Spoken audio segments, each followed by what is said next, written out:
Hey, what's up, YouTube? Quick video here for your front load, top load GE dryer that is giving some crazy squeak. The biggest one on mine was this part right here. They call it the front bearing. There's plastic inserts that go there, there, there, and there, and they have all been broken. There's one that kind of survived, but even the side clips are missing here. When you buy this kit right here, you get a new belt, which I already installed. This is my old one. You can see it's already frayed, ready to break. I actually did this job back in 2016, and the reason why I had to do it was because the safety switch went out and I had to bypass it. But today I have a squeaky issue, and again, I changed the drive belt already because the kit comes with the belt. To do the belt, you get that white pulley right there and you push it downwards towards your 4 o'clock. That'll loosen the belt. You slip it right off.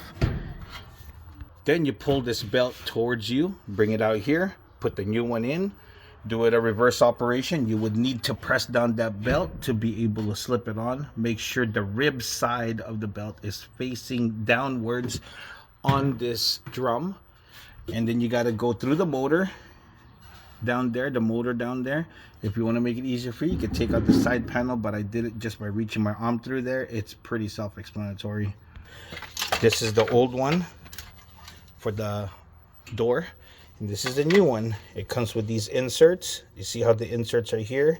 Over here it's already gone, so I put the new inserts here. It comes with all 4 of these inserts. It's weird because they call this a bearing, but it's not a bearing. What it is that it the drum, as it spins, it goes through that part and it prevents it from squeaking. See, it goes like this. So as the drum is spinning, it's going through what I would say these are guides.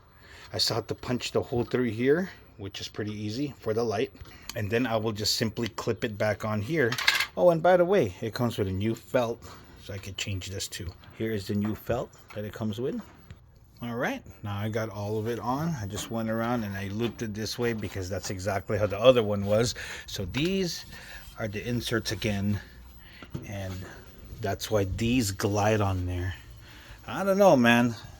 They call it a bearing, but this is far from a bearing. It's just a guide. So obviously, I guess that part holds the weight of the drum.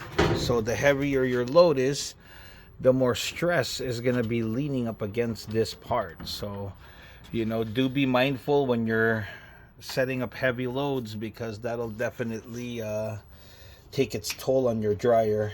But anyway, I'm going to reinstall this now in a reverse order and go from there.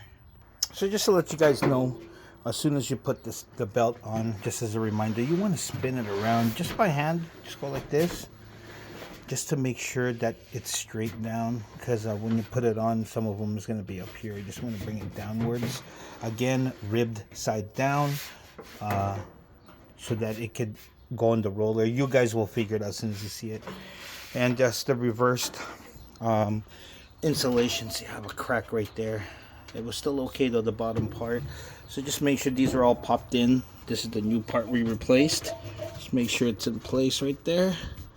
Should be all good. And then when you spin it, shouldn't have that. It should be smooth now, because remember, you changed the gliders that are on this new plastic housing.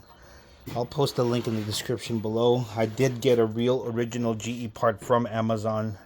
I was fortunate enough to find it. I think there was like 15 left, so you guys might want to grab it in case.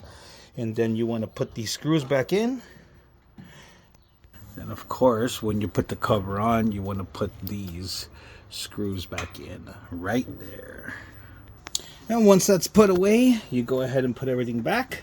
And then we gotta put the screws back here. Put the screws back in the back panel here. And there it is. You do want to test it. I haven't plugged in the vent hose or the gas, of course. I still need to replace the hose, but I can hear it spinning now.